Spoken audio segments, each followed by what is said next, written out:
녹화 켜고 일단은 마지막 주차인데 저희 과제가 5개 중에서 과제가 5개가 나가죠. 이렇게 하나 둘셋넷 5개 나가는데 이번 주에는 과제가 2개가 나와요. 그래갖고 그 전까지 과제를 한 번만 했더라도 이번 주에 나오는 과제 2개를 다 하면은 네, 수료가 가능하다라고 생각해 주면 되겠고요. 그리고 이제 미리 말하자면 여기 심화 과제는 코딩이 아니니까 일단 수업 듣고 잘 따라와 주시길 바랍니다. 그래서 일단 오늘은 먼저 다이나믹 프로그래밍이라는 거를 배워볼 거예요. 어, 프로그래밍이라는 단어가 이제 코딩 아니면 막 코드 치는 거, 코드 치는 것뿐만 아니라 우리가 코드를 짜기 위해서 계획을 해 나가는 것도 우리가 프로그래밍이라고 불러요. 그래서 다이나믹 프로그래밍이라는 단어는 한국어로 말하면은 동적 계획법이라고 생각하면 돼요. 동적 계획법이라고 생각하면 되는데 우리 저번 주에 했던 분할 정복 알고리즘은 문제를 쪼개서 쪼갠 거를 해결한 다음에 그 해답을 합친다라고 했었잖아요. 그런데 다이나믹 프로그래밍은 겹치는 이제 문제를 쪼개서 겹치는 문제의 답을 찾아요. 그러니까 문제를 쪼갰을 때 그 쪼개진 조그만 문제의 답을 찾으면은 더 큰 문제의 답도 이런 식으로 찾을 수 있지 않을까 하는 게 다이나믹 프로그래밍입니다. 그래서 뭐 대표적으로 피보나치 수열을 구할 때 우리가 피보나치의 5번째 숫자를 구한다. 5번째 숫자를 구한다. 그러니까 0, 1, 2, 3, 4, 5 여기까지 구하고 싶다. 라고 했을 때 우리가 F5를 구하기 위해서는 F4하고 3을 알아야 되고 F4를 구하기 위해서는 3하고 2를 알아야 되고 F3을 구하기 위해서는 2하고 1을 알아야 되고 그러면은 우리가 불필요하게 F5를 구하기 위해서는 F2를 3번이나 구해야 되는 상황이 생기죠. 그래서 이런 겹치는 문제를 한 번만 풀어주기 위해서 우리는 이런 방법을 택할 거예요. 그러니까 이게 무슨 말이냐면은 우리가 원래는 F5를 구하기 위해서 F4 구하고 F3 구하고 이렇게 하는 게 아니라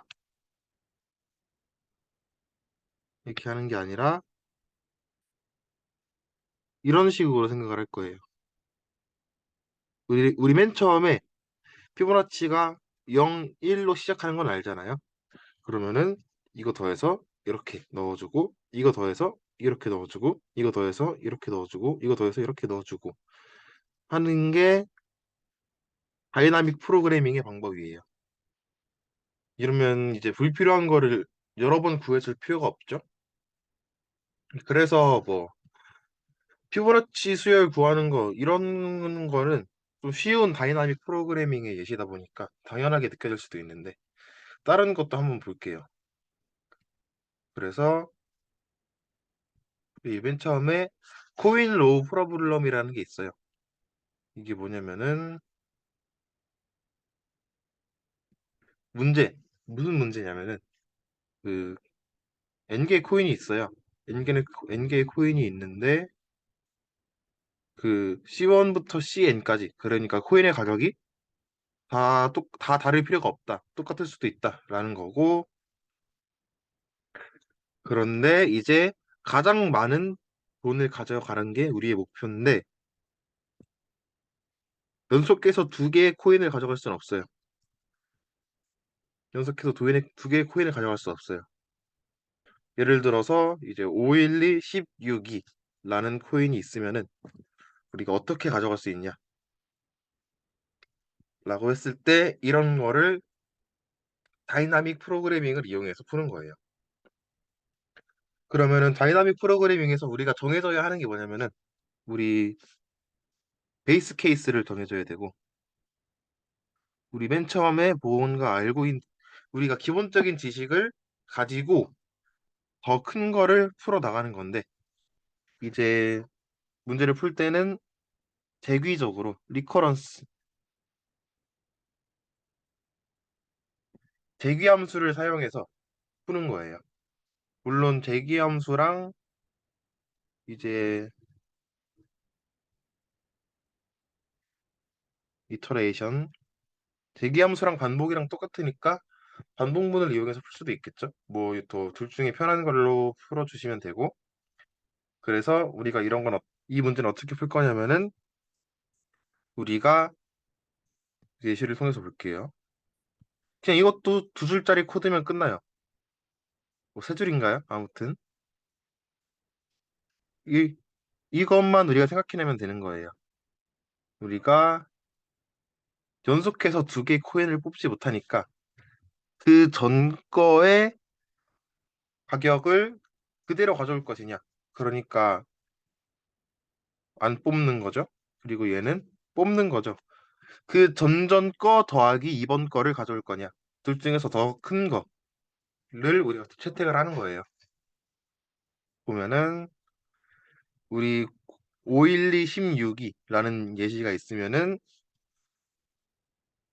5 1 2 16 2라는 예시가 있으면은 맨 처음에 우리 0원에서 시작해서 0원 다음에 5원 그리고 5원 다음에 우리 0 더하기 1하고 그러니까 맥스 0 더하기 1하고 5를 비교를 해서 5를 넣어주는 거예요.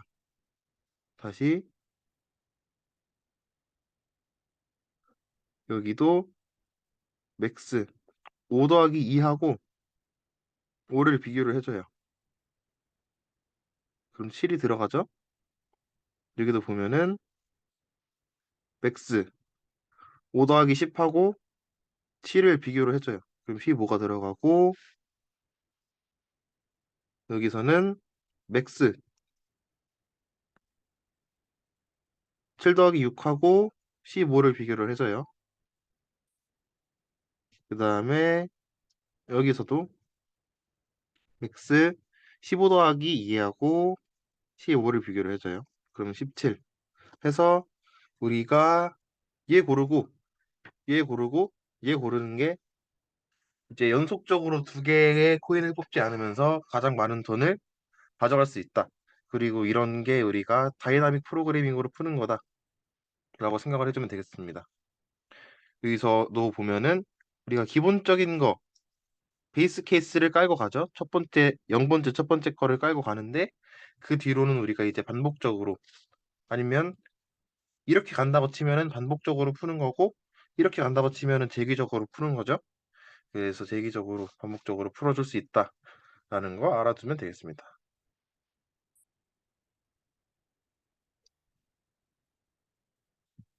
자, 그리고 체인지 메이킹 프로블럼인데 잠시만요. 자, 그러면은 우리 체인지 메이킹 프로블럼이라는 게 있어요. 이번에는 이것도 코인 로우랑 비슷한 문제인데 일단은 가장 작은 개수의 동전을 가지고 그리고 동전은 이렇게 정렬이 되어 있고요. 가장 작은 개수의 동전을 가지고 뭘 하는 문제냐면은 일단 예시를 한번 볼게요. 우리가 만약에 이런 3원, 4원짜리 동전이 있다고 치면은 6원을 만드는데 몇 개의 동전이 필요한가? 라는 거를 푸는데 필요한 게 다이나믹 프로그래밍이고요. 이런 걸 체인지 메이킹 프로블럼이라고 부릅니다. 우리 이제 확률과 통계 시간 확통 전에 배웠죠. 우리 수학 하에서 나왔던 이제 돈 내는 경우의 수, 금액의 경우의 수 그런 거 있었는데 그런 거를 이제 컴퓨터한테 풀게 시키려면은 이렇게 해야 된다라는 거고요. 코드가 상당히 짧아요. 코드가 상당히 짧은데 우리가 여기서 어떤 거를 생각을 해볼 거냐면은 일단 영원을 내려면은 동전 연기가 필요하죠. 그래서 일단은 베이스 케이스는 이렇게 두고 시작을 하고 그 다음에 최소값을 구할 거예요. 최소값을 구할 건데 우리가 예를 들어서 우리 동전이 1원, 3원, 4원이 있다고 치면은 FN에서 지금 볼 거에서 한 칸 덜 간 거, 지금 보고 있는 거에서 세 칸 덜 간 거, 지금 보고 있는 거에서 네 칸 덜 간 거에서 동전을 하나씩 더 썼을 때, 동전을 하나씩 더 썼을 때 가장 작은 값을 현재 우리가 보고 있는 FN에 넣어주는 거예요. 그래서 일단 코드는 그러니까 로직은 이렇게 되는 거고 예시를 통해서 보면은 우리 맨 처음에 영원이죠. 영원인데 우리 동전이 1원, 3원, 4원이 있어요. 그러면은 우리 지금 보고 있는 게 F1이니까 F0, 뭐 F-2, F-3 봐주면 되는데 얘네 둘은 없는 애들이죠. 그래서 F0에다가 1 더해서 1 해서 여기 1이 들어가는 걸 볼 수 있고요. 그 다음에는 이제 F1, F-1, F-2에다가 1 더한 거 중에서 최소값을 구하는 건데 얘는 2, 얘는 없는 애들이죠. 그래서 F2에는 2가 들어가게 되고 우리 이제 3원을 구하기 위해서는 1원짜리 동전 3개를 써도 되겠지만 F2 그 대신에 3원짜리 동전 1개를 써도 되겠죠. 그래서 F2 더하기 1은 3, F0 더하기 1은 1, F-1 더하기 1, F-1은 우리가 없는 애니까 여기서 최소값 1이 3에 들어가는 거고 그 다음에 우리 4원짜리 동전이 있으니까 4원 내려면은 또 동전이 1개만 있으면 되겠죠. 그 다음에 5원 내려면은 동전이 이제 1원짜리에다가 4원짜리 두 개만 필요하니까 이게 2개면 될 거고 우리가 6원을 낼 때도 3이면 되니까 동전 2개가 필요할 거고 그리고 동전 개수는 이렇게 구하면 되준 그렇게 구해주면 된다라는 거예요. 그래서 다이나믹 프로그래밍의 핵심은 문제를 더 작은 문제를 가지고 그러니까 일단 첫 번째 베이스 케이스가 있고요. 두 번째 더 작은 문제를 가지고 세 번째 더 큰 문제를 해결한다. 이게 다이나믹 프로그래밍의 전부예요. 그러면은 이제 우리가 생각해야 될 게 뭐가 있냐면은 우리 이제 원래 원래 고등학교 때 수열 파트에서 배우는 건데 저희 때부터 교육 과정에 빠진 게 있어요. 저희 때부터 교육 과정에서 빠진 게 있는데 뭐냐면은 우리가 점화식을 세워야 된다. 우리가 FN을 구하기 위해서 FN 마이너스 어떤 거 그리고 뭐 어떤 거 이런 식으로 점화식을 세워야 된다라는 거예요. 점화식은 대부분 이런 꼴일 거고요. 뭐 앞에 뭐가 붙을 수도 있겠죠? 그 다음에 우리가 진짜 이렇게 문제를 다 풀 수 있나 생각해 보면은 여기 이게 일단 이런 꼴이죠. 그리고 우리 이것도 i-2, i-1 아까랑 똑같은 꼴이죠. 피보나치도 i-2, i-1 해갖고 피보나치도 똑같은 꼴이고 해서 다이나믹 프로그래밍은 코드를 항상 이렇게 작성할 수 있다라는 거예요. 그러면은 이제 코인 콜렉팅 프로블럼 이런 것도 볼 건데 자, 로봇이 있어요. 로봇이 로봇이 있는데 여기서 시작을 할 거예요. 여기서 시작을 해서 바텀 라이트 셀 여기까지 갈 거예요. 그런데 우리 오른쪽하고 밑으로만 갈 수 있어요. 오른쪽하고 밑으로만 갈 수 있는데 그동안 우리가 코인을 최대 몇 개 모을 수 있냐? 라는 게 코인 콜렉팅 프로블럼이고 이런 식으로 작성할 수 있겠죠? 이제 이거는 우리가 좀 진화한 문제예요. 2차원 다이나믹 프로그래밍 프로블럼이라서 2차원으로 어떻게 풀어줄 수 있냐? 우리가 우리가 이제 가고 싶은 칸에 대해서 우리가 가고 싶은 칸에 대해서 음, 위의 칸 우리가 여기에 가고 싶다고 치면은 여기 있을 때 더하기 여기 코인 여부 그리고 이거는 여기 있을 때 더하기 이쪽에 코인 여부를 비교해주면 되는 거예요. 그래서 투기화를 해줄 때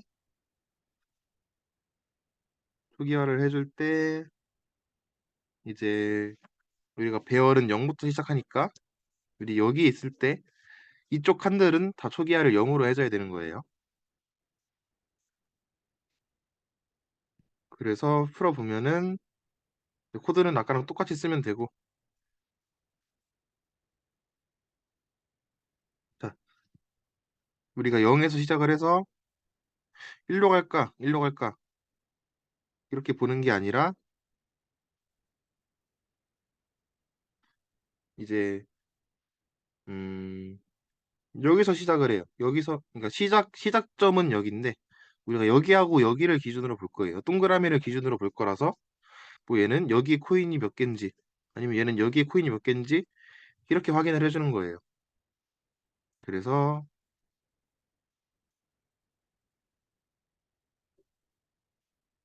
우리 실제로 손으로 쓰면서 문제를 풀 때 어떻게 생각해야지 편하냐면은 여기로 갈까 여기로 갈까 고르면 되는 거예요. 그런데 뭐 둘 중에 아무 데나 가도 되겠죠? 둘 다 연계니까. 그럼 여기로 갖다 칩시다. 그러면은 이제 여기로 갈까 고를 수 있죠? 그러면은 이쪽으로 가야겠죠. 그러면 여기서 여기로 갈까 골라야겠죠?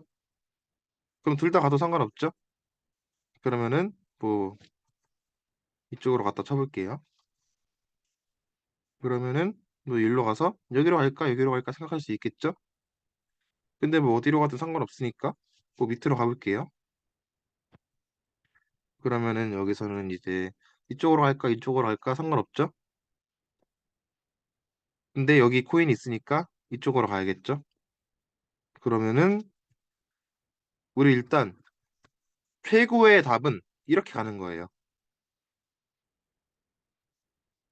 이제 뭐 최고의 답은 이렇게 가서 코인 5개를 먹는 건데 우리 이제 그냥 단순히 우리가 생각을 했을 때는 그냥 이쪽으로 가야겠다 하면은 결국에 코인을 3개밖에 먹지 못하죠. 그러니까 우리가 직접 손으로 쓸 때는 이렇게 이쪽으로 갈지 경우의 수를 다 계산을 해줘야 되는데 그러면은 한 스텝 갈 때마다 경우의 수가 2개씩 생기니까 우리가 직접 계산을 할 때는 너무 오래 걸리잖아요. 그래서 우리가 점화식을 세워주는 거예요. 점화식을 세워주는 거고 앞에서 미리 보는 거예요. 우리가 갈 곳에서 그 전을 쳐다보는 거죠. 이 연산은 컴퓨터가 하기 아주 적합한 연산이니까 우리가 이제 손으로 쓰기 불편한 문제도 컴퓨터한테 주면은 바로 풀게 할 수 있다. 그 장점을 이용해서 다이나믹 프로그래밍을 하는 겁니다. 그래서 이게 코인 콜렉팅 프로블럼이었고요. 이 다이나믹 프로그래밍 하면은 가장 유명한 문제가 냅색 프로블럼이에요. 냅색 프로블럼이 뭐냐면은 이제 가방에다가 물건을 넣을 건데 가방에 용량이 있어요. 가방에 용량이 있고 우리가 물건에 무게가 있고 물건에 밸류가 있는데 우리가 가방에 담을 수 있는 조합 중에서 밸류를 가장 크게 어떻게 밸류를 가장 크게 만들 거냐가 냅색 프로블럼이에요. 그러면은 냅색 프로블럼은 우리가 어떤 점화식을 사용을 할 거냐면은 우리가 이제 뭐라고 할까요? i는 i는 무게의 인덱스예요. i는 무게의 인덱스 뭐라고 해야 되지? i는 이제 j가 무게의 인덱스고 i는 아이템의 인덱스예요. 그러니까 이게 무슨 말이냐면은 우리가 현재 무게에서 현재 무게가 이제 우리가 보려고 하는 무게가 j인 거죠. 그러면은 우리가 j에서 어떤 물건을 뺐을 때 그게 유효한 무게이면은 무게가 음수일 수 없죠. 그게 유효한 무게이면은 그 물건을 안 넣었을 때 그 물건을 안 넣었을 때 하고 그 물건을 넣었을 때를 비교를 해서 큰 값을 취해주고 만약에 물건의 무게가 유효하지 않다면은 그냥 안 넣는 거고 해서 이런 점화식을 사용을 할 거예요. 일단 초기화는 이렇게 해주고 베이스 케이스는 항상 있어야 된다 그랬죠. 그래서 뭐 감이 잘 안 오니까 한번 예시를 통해서 확인을 해보면은 우리가 여기서 볼 거예요. 여기서 볼 건데 우리가 생각할 수 있는 건 우리가 이제 아이템의 음, 무게가 WI고 밸류가 VI일 때 밸류가 VI일 때 여기에서 아이템을 한 개 더 넣었는데 한 개 덜 아이템이 한 개 덜 있을 때 그냥 넣지 않은 거. 그러니까 우리가 그 전 상황에서 우리가 현재 상황에 바로 전 상황에서 아이템을 넣지 않은 거는 이쪽일 테고 우리가 현재 상황에서 이제 한 단계 덜 갔는데 무게가 빠져 있는 건 여기 상황일 거고 얘하고 비교를 하는데 여기서 무게가 빠져 있으니까 그만큼 밸류를 더해줘야겠죠. 그래서 둘 중에 하나 얘하고 얘 중에서 구해 큰 거를 이제 여기에 넣어주는 게 이제 냅색 프로블럼의 해답입니다. 그래서 우리가 예시를 통해서 보면은 어 우리가 이런 식으로 푸는 거예요. 그 밑에 답이 있긴 하지만 손 직접 써보도록 할게요. 우리 용량은 5래요. 용량이 5라서 우리 J가 뭐라 그랬죠? J가 웨이트라 그랬죠? 그러면은 J를 0, 1, 2, 3, 4, 5 써주고 우리 아이템이 I라 그랬죠? J I 해서 아이템은 I라 그랬죠? 0, 1, 2, 3, 4 넣어주면 되겠네요. 그래서 아이템이 뭐의 기준이냐면 이제 이쪽은 기준이 어떻게 되는 거냐면은 우리가 1번 아이템까지 고려를 했을 때 그리고 2번 아이템까지 고려를 했을 때 3번 아이템까지 고려를 했을 때가 이제 여기 인덱스의 뜻이 되는 거예요. 그래서 일단 다 초기화를 해줘요. 초기화를 해주고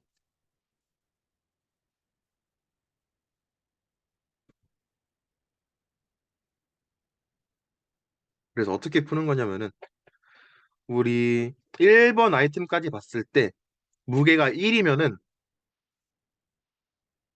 가방의 용량이 1이면은 아무것도 안 들어가겠죠? 1번 아이템은 무게가 2니까.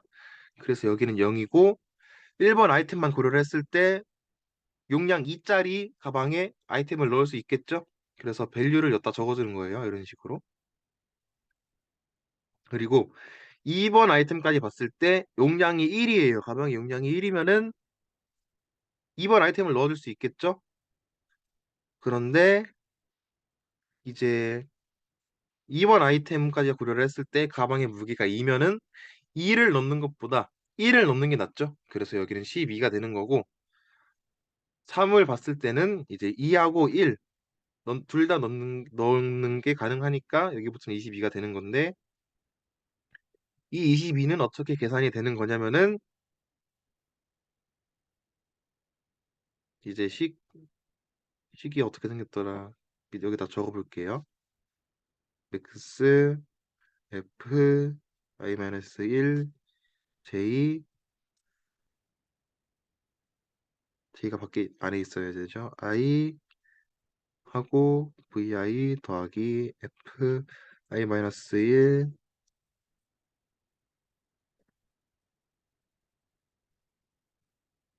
네. 22가 어떻게 계산이 되는 거냐면은 여기에서 볼게요. fi-1, j는 여기죠. 12. 그 다음에 fi-1 빼기 j-wi 우리가 넣고자 하는 거, 넣고자 하는 무게, 넣고자 하는 아이템의 무게가 1이고 현재 j가 3이죠. j가 3이고 무게가 1이고 i는 현재 2죠. 그러면은 i 빼기 1은 1이고 그러니까 f1,2 더하기 현재 넣고자 하는 아이템의 밸류가 10이니까 10 더하기 f1,2를 해줘서 어딨죠? f1,2가 이거죠? 여기다가 10 더해져서 우리가 12하고 22하고 비교를 해서 더 큰 거 22가 여기 들어가는 거고요. 그래서 그 밑에는 이제 우리가 3번 아이템까지 고려를 했을 때 가방의 용량이 1이면은 10을 넣으면 되고 가방의 용량이 2면은 12를 넣으면 되고 가방의 용량이 3이면 우리가 20짜리를 넣을 수도 있는데 20짜리를 하나 넣는 것보다 TV하고 10짜리 하나씩 넣는 게 더 좋죠. 그래서 여긴 22가 되고 뭐 이런 식으로 쭉쭉쭉 풀어주는 게 이쪽 방향으로 가면서 풀어주는 게 냅색 프로블럼입니다. 그래서 다이나믹 프로그래밍이라는 거는 우리가 이제 이러한 구조를 잘못 눌렀네요. 이러한 구조를 관통하는 이제 계획 방식이다라고 생각을 해주면 됩니다. 그래서 우리 근데 이제 효율적인 다이나믹 프로그래밍을 하기 위해서는 우리가 여기 있는 이만큼을 다 구하는 게 아니라 우리 아까 넵스 프로블럼을 풀기 위해서는 이만큼만 구하면 돼요. 우리가 하나, 둘, 셋, 넷, 다섯, 여섯, 일곱, 여덟, 9번의 연산을 안 해줘도 되는 거예요. 우리가 이제 봅시다. 우리가 얘를 보기 위해서는 얘를 보기 위해선 여기하고 여기를 비교해야 되고 얘를 보기 위해선 여기하고 여기를 비교해야 되는데 그리고 또 뭐가 있죠? 우리 용량이 3이니까 밑에서는 얘를 보기 위해서는 이제 뭐 여기하고 여기를 비교해야 되고 얘를 보기 위해서는 여기하고 여기를 비교해야 되고 이런 식으로 우리가 필요한 것만 갖다 쓸 수 있잖아요. 얘를 용량이 2니까 여기를 보기 위해서는 얘하고 얘를 비교해야 되고 우리 필요한 것만 만들어서 갖다 쓸 수 있는 거잖아요. 그래서 우리가 이런 걸 어떻게 만들어내냐? 음, MF가 무슨 뜻이지? 메모리 펑션을 말하는 걸까요? 그래서 MF 냅색이라는 알고리즘이 있어요. 네, 메모리 펑션의 약자인 것 같네요. 네, 그래서 우리가 일단은 코드는 똑같은데 우리가 초기화를 다 마이너스 1로 초기화를 해줘요. 우리가 지금까지 계산을 하지 않은 값들은 마이너스 1로 초기화를 해줘서 만약에 우리가 보고 있는 값이 마이너스 1이라면 계산을 따로 해주는 거고 근데 우리가 마이너스 1이 아니라 우리가 이미 우리가 보고자 하는 값이 이미 계산이 돼 있으면은 그냥 if 문을 들어가지 않고 바로 리턴을 해주는 거고 그러니까 우리가 가지고 있는 값을 바로 리턴을 해주는 거고 이렇게 메모리 펑션이라는 구조를 이용해서 좀 더 효율적인 다이나믹 프로그래밍을 할 수 있다라는 것도 알아두시면 좋겠고요. 그 다음에는 이제 우리 두 번째 시간인가? 그 플로이드 워셜 알고리즘을 봤죠. 플로이드 워셜 알고리즘인데 이제 플로이드의 알고리즘이 최단 거리를 구하는 거예요. 최단 거리 알고리즘인데 우리 최단 거리 알고리즘을 어떻게 구하냐? 이것도 점화식으로 풀 수 있어요. 우리 이제 다이나믹 프로그래밍 예시 여러 가지 봤으니까 이제 이 포문 안에 들어가는 뜻만 알면 되겠죠? 그래서 이게 무슨 뜻이냐면은 우리 이렇게 이쪽으로 가는 게 J축이고 이쪽으로 가는 게 I축이죠. 그런데 우리가 이제 포문 I, J를 도는데 그 바깥에 K가 돌고 있는 거예요. K가 돌고 있어서 우리가 I, J로 가는 길의 최단 경로를 구하고 싶은 건데 그냥 I, J로 우리가 지금까지 알고 있는 방법으로 가는 게 낫냐? 아니면은 K를 찍고 가는 게 낫냐? 해서 최소값을 구해서 넣어주는 게 플로이드의 알고리즘인 거예요. 근데 플로이드의 알고리즘은 이런 식인데 뭐 그림은 이렇게 있고 강의 자료를 통해서 확인해 주면 될 것 같아요. 여기 코드가 워낙에 쉬워서 그냥 직접 돌려보는 게 더 편할 수도 있어요. 이거 손으로 써보는 것보다. 근데 뭐 예시 하나만 보자면은 이제 우리가 B에서 C로 가려면은 우리 B에서 C로 가는 길이 없죠? B에서 C로 가는 길이 없는데 B에서 A를 찍고 C로 갈 수도 있어요. 그래서 우리가 여기 5라는 값이 들어갈 수 있다. 2하고 3 더해서 이런 걸 구해주는 게 플로이드의 알고리즘인데 우리가 근데 갈 수 있는 길이 있고 갈 수 없는 길이 있잖아요. 우리가 사실 저번 시간에 봤던 건 플로이드 워셜 중에서 워셜 알고리즘이에요. 우리가 트랜시티브 클로셜 구해주는 거를 손으로 직접 그려봤죠. 우리가 사실 저번에 봤던 거는 플로이드 워셜 알고리즘 중에서 워셜 알고리즘의 작동 방식을 봤던 거고 플로이드의 알고리즘은 이제 워셜 알고리즘을 적용을 해서 우리가 어떤 경로를 갈 수 있냐를 구한 다음에 플로이드 알고리즘을 통해서 다이나믹 프로그래밍으로 최단 거리를 구해주는 것까지가 사실 플로이드 워셜 알고리즘이었던 거예요. 그래서 워셜 알고리즘은 어떻게 푸는 거냐면은 플로이드의 알고리즘이랑 똑같은데 우리가 갈 수 있냐 없냐만 보는 거니까 그냥 0하고 1로만 표시를 해주는 거예요.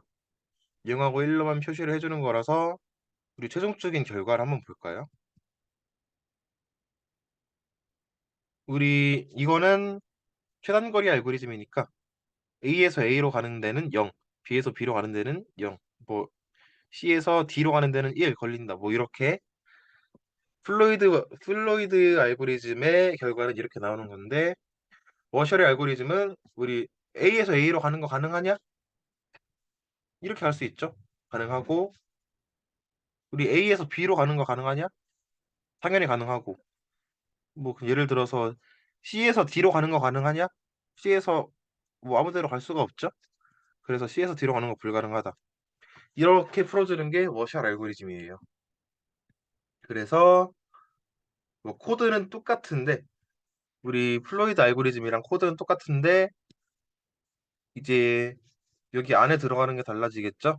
여기 안에 들어가는 게 뭐 가능하면 1이고 불가능하면 0이다. 이런 조건이 추가가 되겠죠? 그래서 플로이드 워셜 알고리즘도 우리가 작동 방식뿐만 아니라 그러니까 우리가 그냥 손으로 그려보는 것뿐만 아니라 작동 방식을 한번 정확하게 알아볼 수 있게 되었습니다. 그래서 여기까지가 다이나믹 프로그래밍 파트인데 혹시 질문 있을까요?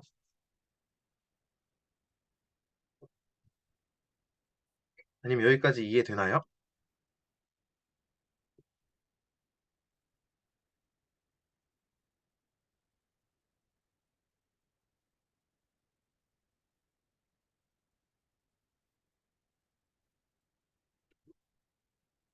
네, 그러면은 우리 이제 심화 주제로 넘어가 볼게요. 자, 클러스터링인데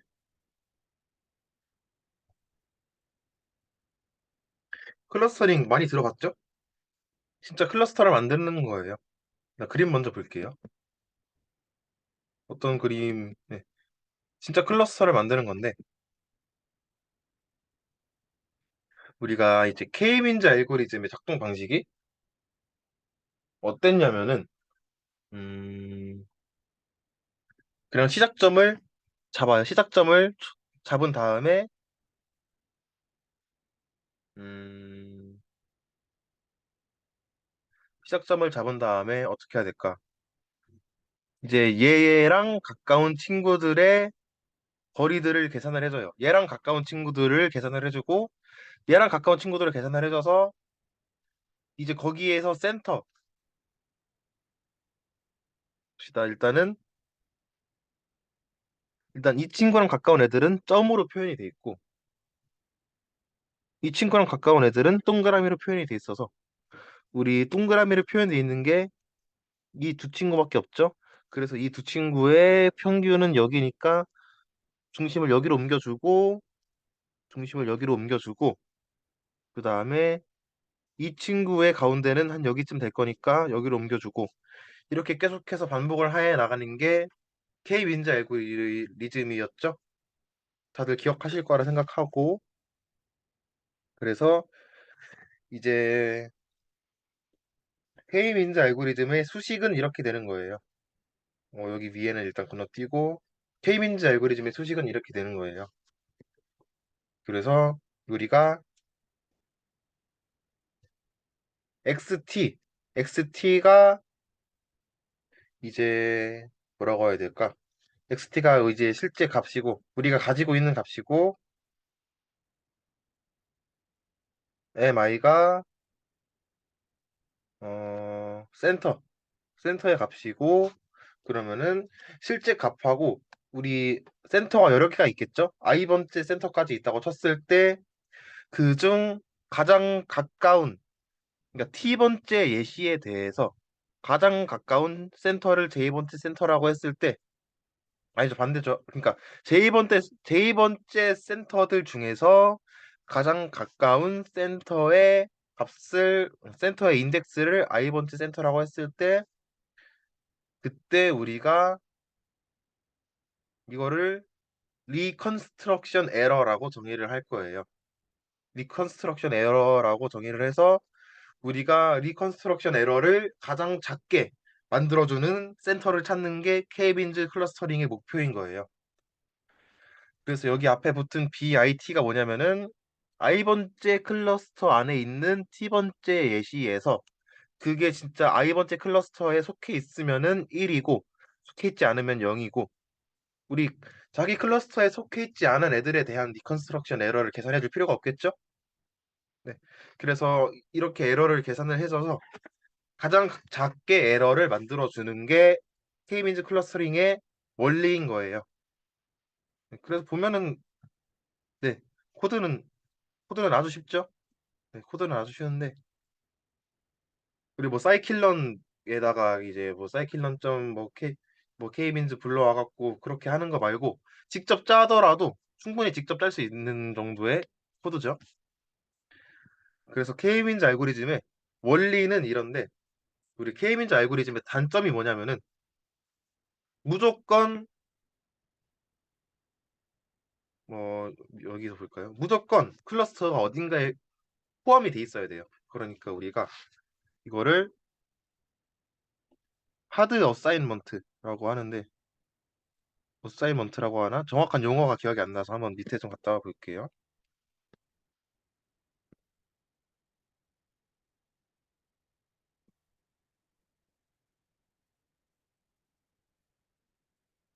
음,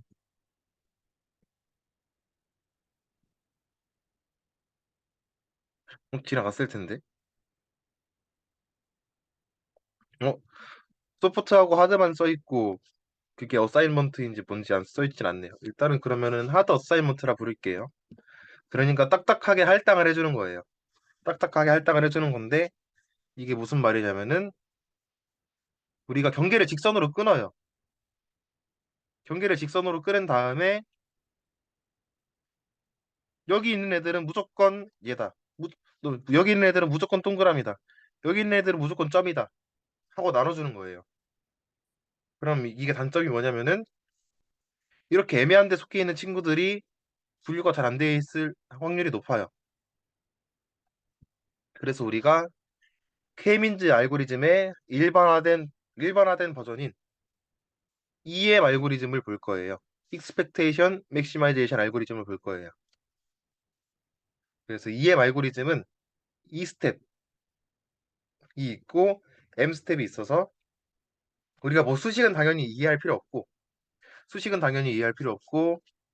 우리가 E 스텝에서는 여기 E 스텝에서는 평균 구해주고 M 스텝에서는 최대값 구해주는 거다라고 생각을 해주면 돼요. 우리 수식은 나중에 기계학습 수업 들을 때 그때 이해하면 되고 지금은 그냥 원리만 이해하고 넘어갑시다. 그리고 이 스텝하고 M 스텝을 반복해 주는 거예요. 이게 EM 알고리즘이고 그래서 우리 EM 알고리즘은 이제 클러스터의 경계를 이렇게 나누는 게 아니라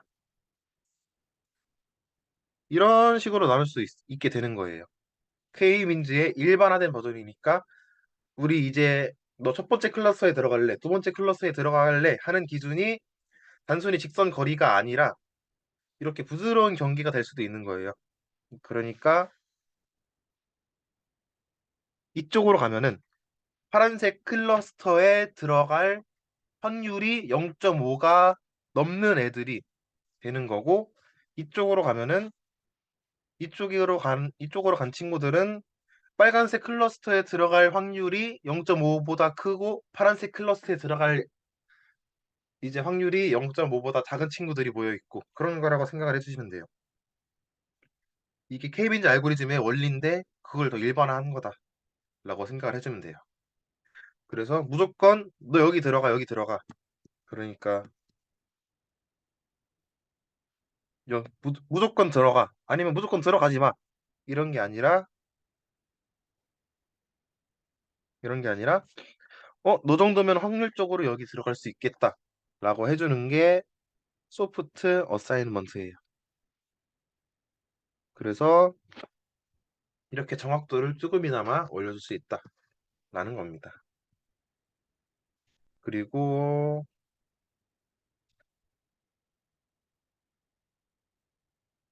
우리 스펙트럴 클러스터링이란 게 있는데 스펙트럴 클러스터링은 이거 이제 과제 과제예요. 우리 지금 과제를 설명할게요. 이제 우리 수업을 실시간으로 듣고 있는 사람하고 이제 녹강으로 듣고 있는 사람하고 차별점을 두기 위해서 과제를 수업 중간에 한번 내보겠습니다. 우리 심화 과제가 뭐냐면은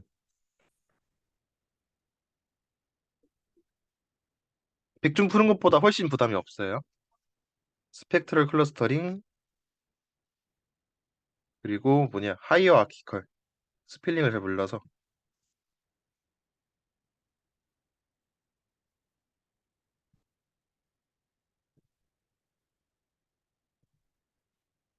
백준 푸는 것보다 훨씬 쉬울 텐데 스펙트럴 클러스터링하고 하이어 아키컬 클러스터링에 대한 보고서를 써오는 건데 이거 한 페이지 이거 한 페이지 합쳐서 그러니까 두 페이지 이상의 보고서를 써오면 돼요. 형식 자유고 형식 자유고 그림 많이 넣어도 돼요. 그림 많이 넣어도 되고 사진 많이 넣어도 되고 코드 많이 넣어도 되고 꼭 글만 있을 필요가 있어요. 우리가 글만으로 두 페이지 채우는 건 쉽지 않잖아요. 근데 이제 사진 넣고 코드 넣고 두 페이지 채우면은 금방 끝나겠죠? 백전 한 문제 푸는 것보다 더 빨리 끝나겠죠? 그래서 최대한 부담을 덜어주기 위해서 심화 과제는 이렇게 결정을 해봤습니다. 그래서 우리 다섯 개의 과제 중에서 세 개만 풀어도 수료가 되니까 우리 지금까지 과제를 한 번밖에 안 했다. 라면은 이번에 과제 두 개를 다 하면은 수료가 되겠죠? 네. 그리고 그래서 스펙트럴 클러스터링은 우리가 조사를 해오는 걸로 하고 하이어키컬 클러스터링도 우리가 조사를 해오는 걸로 해오겠습니다. 그래서 우리 어글로머러티브 클러스터링이란 게 있는데 이게 뭐냐면은 클러스터링은 클러스터링인데 예시를 통해 볼까요? 이 싱글 링크 클러스터링이 뭐냐면은 사실 이거는 사실 하이어키컬 클러스터링이랑 어글로머러티브 클러스터링이랑 거의 똑같은 친구예요. 거의 똑같은 친구라고 보면 되는데 이제 싱글 링크 클러스터링이 뭐냐면은 우리가 너 어떤 클러스터에 속할래를 외부에서 가장 가까운 친구로 구해오는 거예요. 뭐 수식보다는 그림으로 보는 게 더 편하겠죠?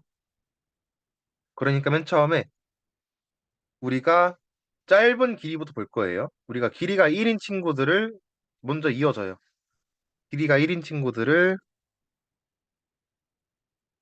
이어주고 그 다음에 우리가 C2라는 친구가 여기에 속할 때 얘랑 봐줄 거냐 아니면 얘랑 볼 거냐 아니면은 평균 내서 볼 거냐를 선택을 했을 때 어, 가장 가까운 애랑 거리를 재서 클러스터에 포함될 수 있게 해야겠다라고 하는 게 싱글 링크 클러스터링이에요. 그러니까 가장 가까운 애랑 그러니까 원래 A, B가 지금 클러스터가 형성이 되어 있는 거죠. A, B가 클러스터가 형성이 되어 있는데 E가 여기 포함이 되기 위해서 거리를 어떻게 재줄 거냐 했을 때 가장 가까운 A와의 거리를 재줄 거다 해서 여기 루트 2 정도 되겠죠? 그 다음에 이제 E까지 올라가면은 우리가 C하고 D 중에서 어떤 친구랑 이어줄 거냐. F라는 친구가 클러스터에 포함되기 위해서 C하고 D 중에서 누구랑 이어줄 거냐 했을 때 D가 아니라 더 가까운 친구인 C랑 이어주는 거. 그래서 이렇게 이어지는 거고요. 그 다음에 이제 마지막으로 여기 클러스터랑 이어주기 위해서 가장 가깝게 이어주려면은 얘랑 얘를 이어주면 되겠죠? 그래서 거리가 3이니까 3에서 이렇게 합쳐지는 걸 볼 수 있습니다. 이게 어글로머러티브 클러스터링 중에서 싱글 링크 클러스터링의 예시고요. 그러면 우리가 클러스터 개수를 어떻게 정할 거냐? 높이로 자르면 돼요. 우리가 높이로 잘라서 우리 만약에 우리가 여기를 기준으로 자르고 싶어. 여기를 기준으로 자르면은 이만큼 클러스터가 하나인 거고 이만큼 하나인 거고 이만큼 하나인 거죠. 그래서 이렇게 클러스터가 만들어지는 게 싱글 링크 클러스터링이고 만약에 이 클러스터를 만들 때 E하고 AB의 거리를 이렇게 재면은 컴플리트 링크 클러스터링이고 그다음에 뭐 E하고 이 클러스터의 거리를 기준을 이렇게 잡으면은 A하고 B의 중간으로 거리를 결정하겠다 하면은 이게 에버리지 링크 클러스터링이고 보통 싱글 링크를 많이 쓰는 것 같아요. 그래서 싱글 링크 클러스터링이고 네. 그리고 뭐 이제 클러스의 개수를 정하는 거는 뭐 리컨스트럭션 에러를 이렇게 이제 그래프를 그려봐요. 그러면은 뭐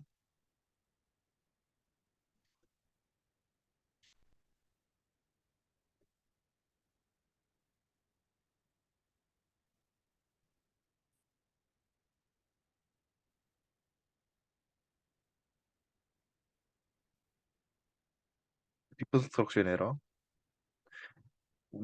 만약에 이제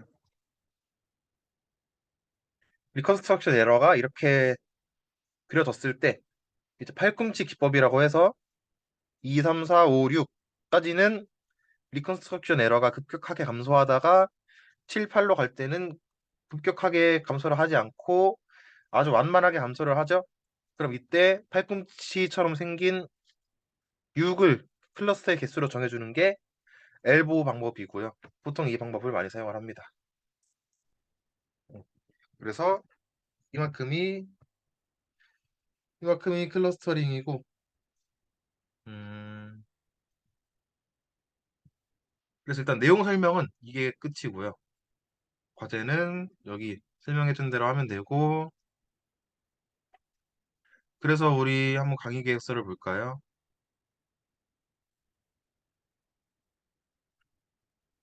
우리 다이나믹 프로그래밍은 12865번, 그리고 심화 소재는 아까 설명을 했는데, 우리 한번 12865번,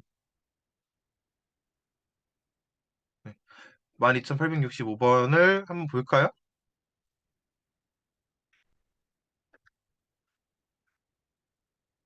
음,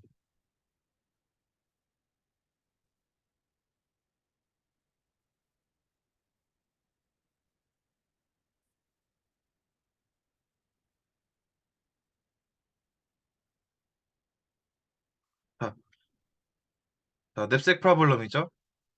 냅색 프로블럼인데, 음,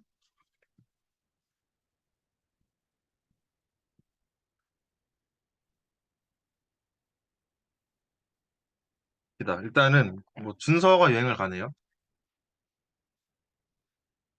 그리고 물품의 수, 그리고 순서가 버틸 수 있는 무게, 그리고 각 물건의 무게 이렇게 돼 있는데, 음, 한번 여기서 풀어볼까요? 바로 푸는 걸 보여줄까요? 뭐 어디다 풀지?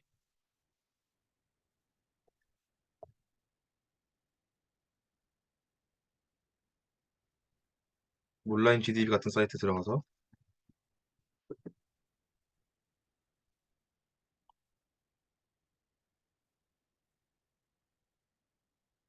자, 그러면은 우리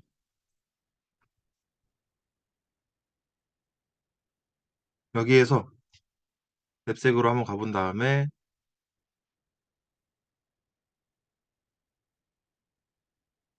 자, 이렇게 풀면 되는구나 하고, 일단은 물품의 수가 주어지고, 첫째 줄에 이제 버틸 수 있는 무게의 수가 주어지니까 뭐 이렇게 하면 되겠죠? 웹, 인트, 인풋 이렇게 받으면 되겠죠?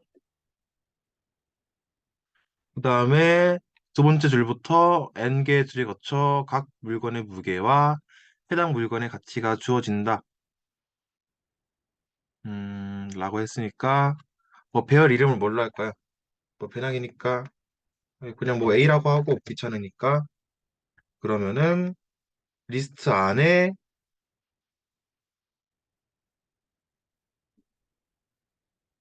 어떻게 해볼까요? 여기는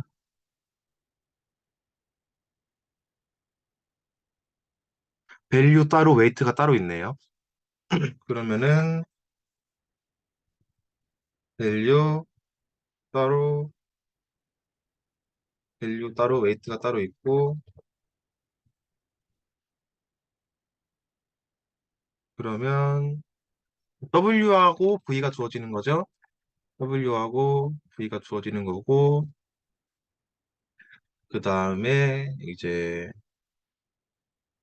또 Y까지 아니고 물건의 개수가 4개니까 뭐 I in range N 해서 뭐 템프 1, 템프 2 해서 이거를 맵, 인트, 인풋, 스플릿으로 받아준 다음에 W에다가 이거 추가해주고 V에다가 이거 추가해주면 되겠죠? 그 다음에 우리 배열을 한번 만들어 볼까요? 배열 이름이 F네요. F라서 F 일단은 안에 있는 거는 J j 플러스 1까지. 그리고 바깥에 있는 거는 i 플러스 1까지. 이렇게 만들어주면 되겠죠? 그리고 우리 음, 냅색 ij. 그런데 만약에 이렇게 하는 게 아니죠. 이렇게 써야겠죠. 이게 0보다 작으면 근데 0보다 작을 때 어떻게 한다 그랬죠?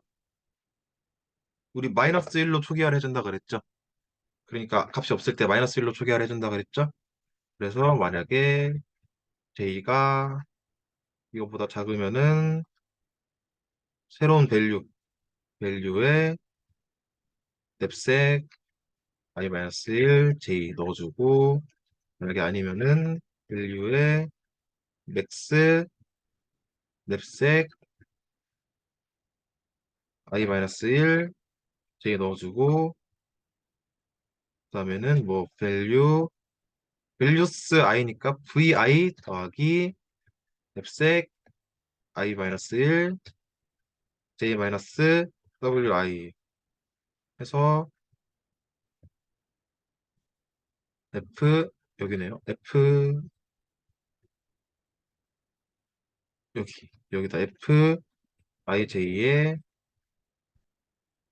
밸류를 넣어주고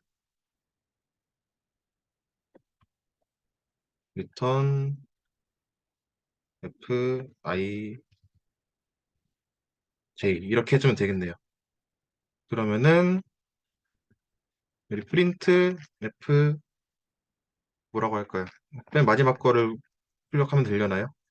맨 마지막 거를 출력하면 될 것 같고 우리 한번 그러면 이렇게 하면 풀리나 한번 볼까요? 그냥 대충 짜봤는데 답이 14가 나와야 되는데 i라는 거를 제 맘대로 썼네요. 여기서 이렇게 쓰면 안 되는구나. 음, K하고 N으로 쓰면 되려나요? K하고 N으로 써야 되나? 마이너스 1이 나오네요. 한번 F를 출력을 해볼게요. 제가 뭘 잘못했을까요? for i in F 하고 for, for i in F 프린트 별 i 치면은 깔끔하게 나오겠죠?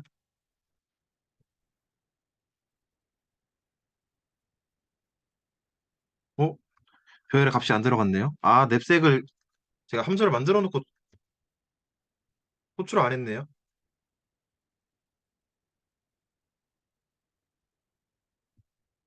그렇죠. 함수를 만들어 놓고 호출을 안 했죠. 이런 바보 같은 짓도 한 번씩 해주고요.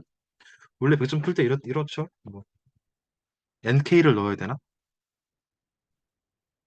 자, 이러면은 인덱스 아웃 오브 레인지. NK가 들어가면 안 된다라고 돼 있는데, 음,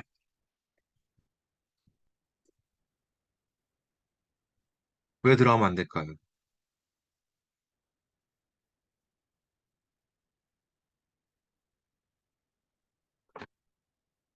비교를 해볼까요?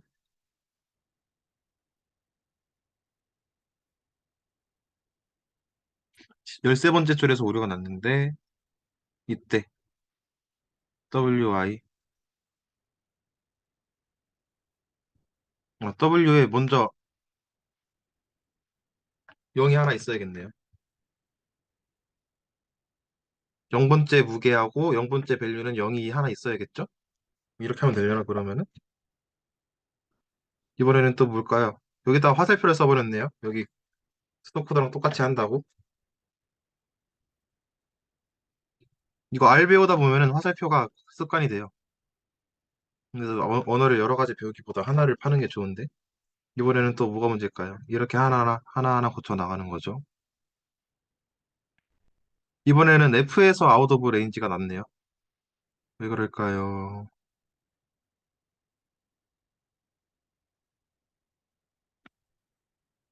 음,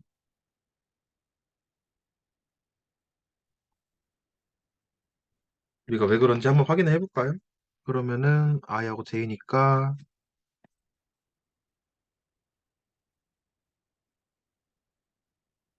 i하고 j를 출력을 했을 때 우리 i가 끝도 없이 줄어드네요. i가 끝도 없이 줄어드니까 이제 if i가 0이면은 이건 이렇게 해주면 되려나? 여러 가지 시도를 해보는 거죠. 그러면은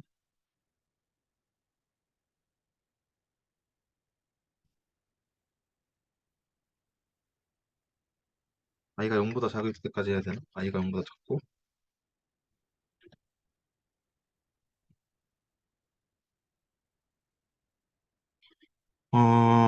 리턴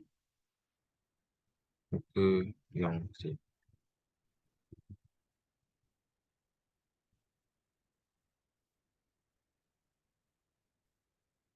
여기까지 왔네요. 일단 뭔가 나오긴 하네요. 뭔가 나오긴 하는데 답이 뭐죠? 13이 아니라 14가 나와야 될 텐데. 음,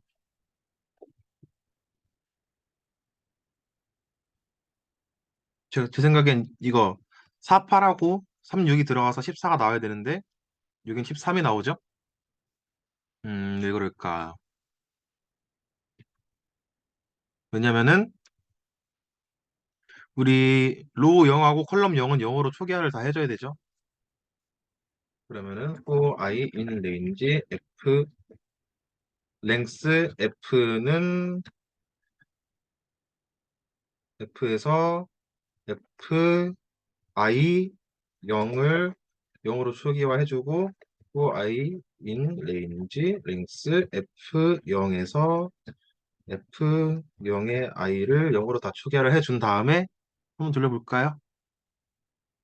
이렇게 하면은 답이 14가 나오네요. 한번 봅시다.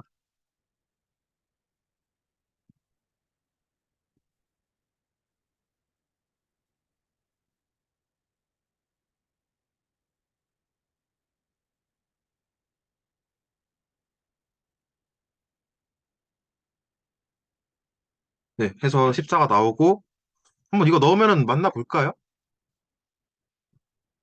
그럼 이 코드로 시간 초과가 나나 안 나나 한번 볼게요.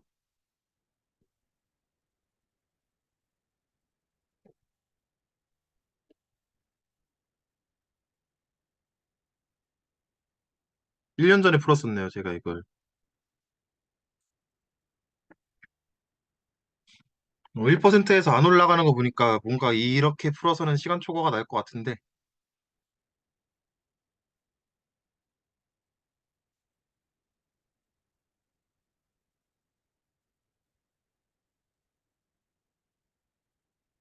네, 시간 초과 나서 한번 파이파이로도 제출을 해볼게요.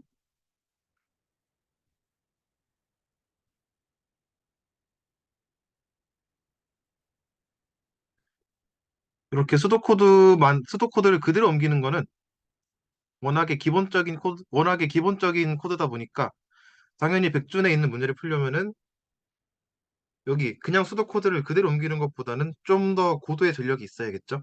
고도의 전력이 있어야 되고 파이썬 3하고 파이파이는 뭐가 다르냐면은 파이파이로 하면 나오네. 맞게 뜨네요. 그런데 제가 원래 풀었던 것보다는 시간이 2배 정도 더 걸리네요. 제가 원래 풀었던 것보다는 시간이 2배 정도 더 걸리는 것 같고 이제 파이썬 3는 계산이 빨라요. 아니죠. 파이썬 3는 메모리를 덜 쓰는데 계산이 느려요. 파이썬 3는 메모리를 더 쓰는데 계산이 느리고 파이파이는 메모리를 더 쓰는데 계산이 빨라요. 그래서 파이썬 3에서 시간 초과가 나는 문제를 파이파이로 내면은 맞을 때가 많고 파이파이 3에서 메모리 초과가 나는 문제를 파이썬 3로 제출하면은 맞을 때가 또 많아요. 근데 어떤 원리로 되나 한번 볼까요? 파이파이 3, 파이썬 3 차이. 자, 원리가 뭐냐면은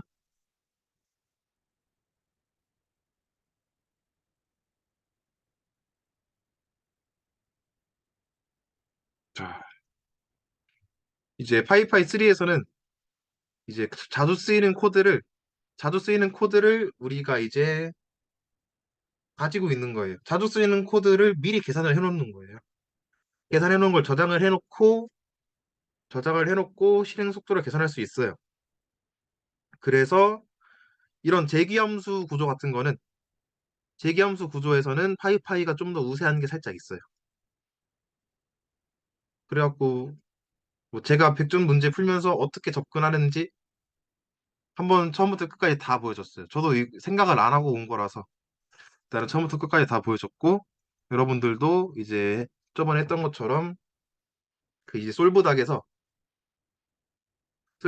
코드 보여주는 거 솔브닥에서 이제 초록 색깔 된 거 말고 저 이거 있잖아요, 이거. 음, 이 링크를 복사해서 저한테 보내주면 됩니다. 왜냐면은 제 코드 그대로 갖다 썼는지 안 썼는지 보기 위해서. 물론 이제 로직은 겹치겠죠? 물론 로직은 겹치겠지만 그래도 생각을 하고 쓴 건지 아니면은 그냥 대놓고 뇌 빼고 베껴 쓴 건지 보기 위해서 이게 이거랑 똑같이 써도 복사 붙여넣기 한 거랑 손으로 쓴 거랑 티가 나요. 그래갖고 여기 이 주소를 저한테 복사해서 보내주면 되겠습니다. 그럼 혹시 여기까지 질문 있나요?